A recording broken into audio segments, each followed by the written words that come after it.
কোন নবীর ফলোয়ার আপনি? কার ফলোয়ার? সালমান খানের ফলোয়ার হয়ে কি খুশি? অমুকের সাথে সেলফি তোলে কিভাবে ফেসবুকে মারতেছে দুমায়া লাইক, আছে না নাই? একটা লাইক পাওয়ার জন্য কত সেলফি, এমনে ওমনে। কার ফলোয়ার তুমি? জেনে নাও তোমার হিরোকে। Know your hero, know your prophet. তোমার নবীকে আজকে চিনে যাও। তুমি কার ফলোয়ার, তুমি কার ফ্যান, কে তোমার সেলিব্রিটি, জেনে যাও। সর্বশেষ এমন একটা ধর্ম ডমিনেট করবে যেটা এমন ভাবে দাঁড়াবে গোটা বিশ্বের সব রাজকীয় মসনদ গুলোকে চুরমার করে তার পতাকা গাড়বে, আর এই পতাকার মধ্যে লেখা থাকবে লা ইলাহা ইল্লাল্লাহ মুহাম্মাদুর রাসূলুল্লাহ। এই ইসলামের বিজয়, এটাকে আর কেউ থামায় রাখতে পারবে না। জোরে কোন ঠিক কিনা? অন্যায় দেখে যে চুপ থাকে ওটা মুমিন নয়, ওটা বোবা শয়তান। চিল্লায় বলেন ঠিক কিনা? অন্যায় দেখলে রুখে দাঁড়ান, গর্জে উঠুন।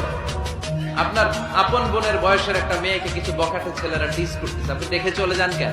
দাঁড়ান, আপনি জিজ্ঞেস করুন কি হয়েছে, মেয়েটাকে তোমরা ডিস্টার্ব করো কেন? আপনি দাঁড়ালে আরো কয়েকজন এসে দাঁড়াবে।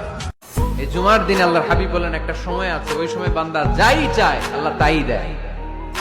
ওই সময়টা কখন? এই নিয়ে মুহাদ্দিসিন ইকরামদের মধ্যে ইখতিলাফ। সবচেয়ে গ্রহণযোগ্য মত হচ্ছে আসরের পর থেকে শুরু করে সূর্য ডোবার আগ পর্যন্ত। ওই মুহূর্তে দোয়া করবেন, এই সময়গুলো নোট করে রাখবেন। এই সময় চাইলেই আল্লাহ দিয়ে দেয়। আল্লাহর জান্নাতের দিকে ছোট, আল্লাহর জান্নাতের দিকে ধাবিত হও, যে জান্নাতের বিস্তৃতি আকাশ জমিন ব্যাপী। আল্লাহ এগুলোর প্রতিযোগিতা আমাদেরকে করতে বলেছেন।